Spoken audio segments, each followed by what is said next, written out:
Alright, so if you've been online recently, you've probably seen someone say oh, seed oils are bad, or if preservatives are destroying your body, or my personal favorite, if you can't pronounce it, don't eat it. Yeah, according to the internet, one bag of chips basically sends you into organ failure. Like you could eat a Dorito and suddenly it's a medical documentary. Exactly, but today we're cutting through that noise and fear the mongering, the TikTok science degrees. Exactly, but today we're cutting through the noise, the fear mongering, the TikTok science degrees, and actually talking about what real science says. We're breaking down preservatives, seed oils, fats, carcinogens, and ultra-processed foods, what they actually do in your body, and what's overhyped and what really matters long term. People love simple answers. It feels comforting to believe there's one secret villain ruining everyone's health. Because blaming one ingredient is way easier than admitting health is mostly about habits, the boring, consistent stuff that nobody wants to hear. Exactly, but nutrition isn't a Netflix villain. With one evil plan, it's more like a long storyline, patterns over time. Most ingredients people fear aren't dangerous in their own normal amounts. What actually matters is dose, frequency, and your overall health pattern. One processed snack, not a big deal. Building your whole diet around ultra-processed foods, yeah, there's one thing that starts to fall apart.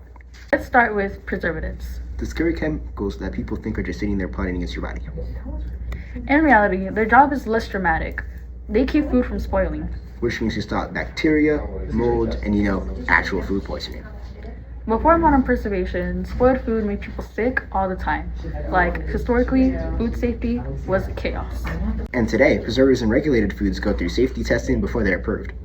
So, no companies are just freestyling all their foods through safety testing before they are approved. Selling poison to your cereal like a chemistry mixtape. The real issue? Food high in preservatives are often ultra-processed, meaning more sugar, more sodium, and less fiber.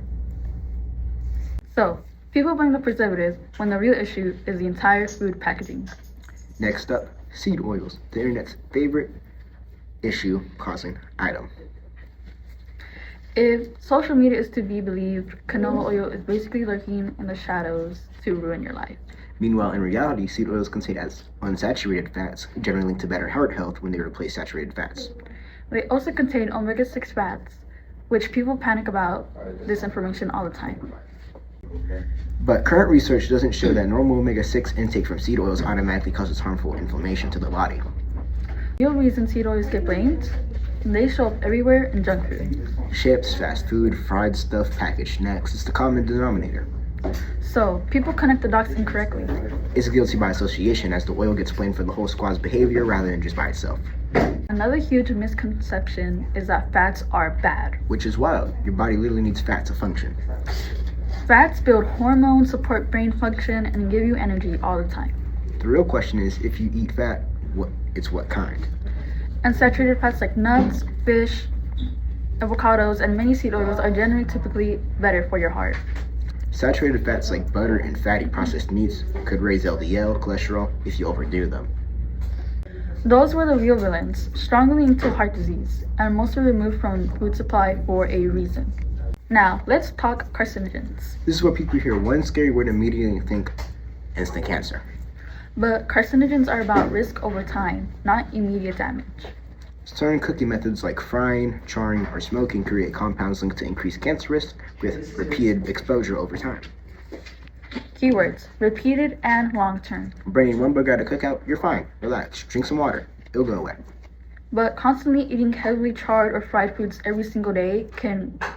That's where long-term risks are stacking up. So if preservatives and seed oils aren't the main villains, what is? The strongest evidence points to overconsumption of ultra-processed foods. These foods stack multiple factors together like it's a bad combo bill. High sugar, Low fiber, refined carbs, additives, and hyperpalatability. which basically means that they're engineered to keep you eating like your brain is getting plague. It's not one ingredient, it's the stacking effect. That combo can make overeating easier, spike blood sugar faster, and leave you less full. Over time, that pattern can contribute to weight gain and metabolic issues. So, what is the big takeaway? Health isn't decided by one ingredient. It's decided by patterns over time. One meal won't make you healthy. And one meal won't ruin you either. The real issue is when ultra-processed foods dominate your diet consistently for years. Fear-based nutrition oversimplifies everything. Science says the problem isn't preservatives, seed oils, or one scary chemical. It is the lifestyle It is the lifestyle of heavily processed foods. So stop stressing over one ingredient and zoom out. Because your health is shaped more by your habits than by one bottle of canola oil. Thank you for listening to our podcast. And next time someone says seed oils are bad for you or poison, Just ask them for the study. And now, with the topics that we have discussed, we've partnered with our teacher, Mr. Martinez, to give you frequently asked questions.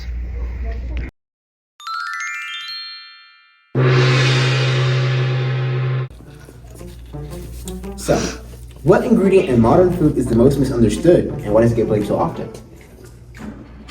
I would say basic carbohydrates. I think people fail to understand that carbohydrates are a sugar. And then when you list them separately, I think that is confusing to people. I think there are larger misconceptions though, energy-wise. The big misconception is dietary calorie is actually a kilocalorie, but it's not the same whenever you try to do it in a chemistry lab, right? You're measuring calories, how much, it takes to heat up a gram of water, one degree centigrade. It's like a calorie, right? But dietary calories, they're off by a factor of 1,000. And I think that's confusing for people. Other countries don't do that. Other countries literally say kilocalories. If you had to remove one thing from the average American diet to improve health the fastest, what would it be and why? Preservatives. Preservatives, okay. It's widely known that preservatives, especially like nitrates and stuff, and nitrites are, the WHO considers them a category 1 carcinogen. So it's possible they're all but, largely responsible for colorectal cancers and stuff in modern society. Do you think ultra-processed food is dangerous because of specific ingredients, or because how those ingredients interact with each other? Well, there's two things going on. Ultra-processed food is what's called hyperpalatable. Which means it's very, very good and you consume an incredible amount of calories very quickly, right? So that's not good for you. It leads to diabetes, heart disease, whatever have you, liver disease. But the preservatives are potent carcinogen. And most processed foods, to prevent, food poisoning, will contain some degree of preservatives. Okay. Are seed oils actually harmful, or are they just guilty by association with junk food? Seed oils, so it's really guilty by association with the corn hegemon, right? Oils, fats, and sugars are the cheapest foods to make by far. So companies that make sugar and fat with their high profit margins have always sort of been the go-to for the evil empire in food processing. But honestly, your body doesn't differentiate between like seed oils and most other fats. Okay. Do you think long-term exposure to small amounts of safe additives can still create problems over time? Yeah, you have what's called bioaccumulation, right? Bioaccumulation, biomagnification.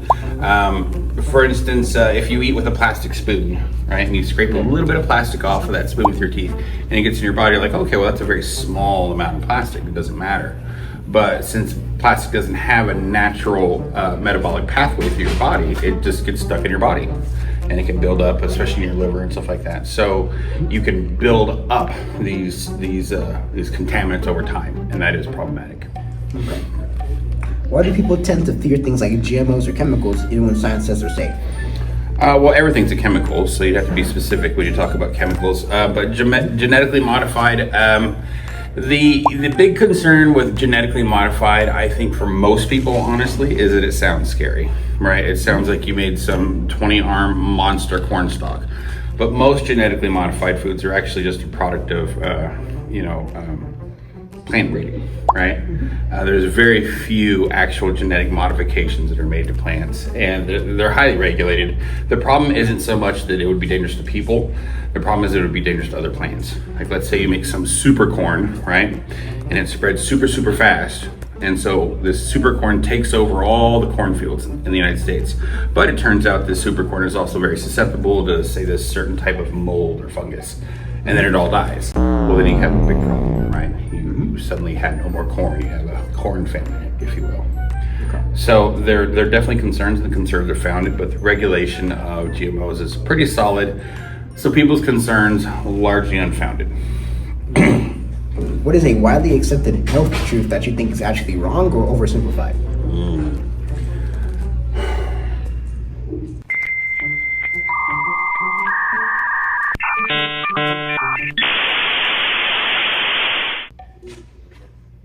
Let's come back to that one. Design the modern food system from scratch. What's the first thing you would change?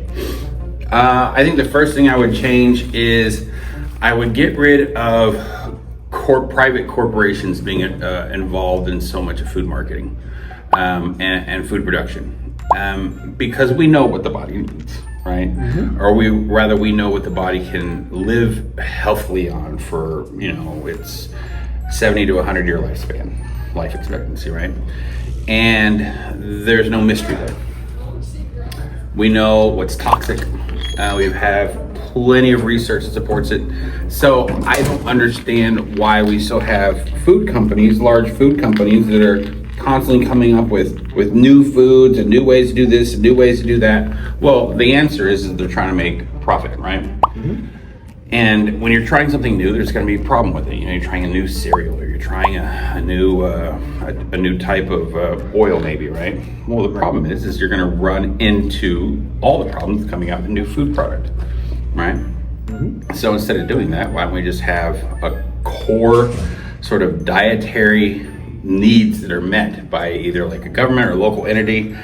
Everybody gets the same thing, and then it's tuned per person, but we know that everyone's going to get the central part of the diet: fresh foods that are healthy, that are not spoiled, and are in the correct proportion for a person's body size. But that is a tall order, right? Is it doable? Yes, but it would require a huge shift in geopolitical economics. Thank you for your time, sir. Josiah.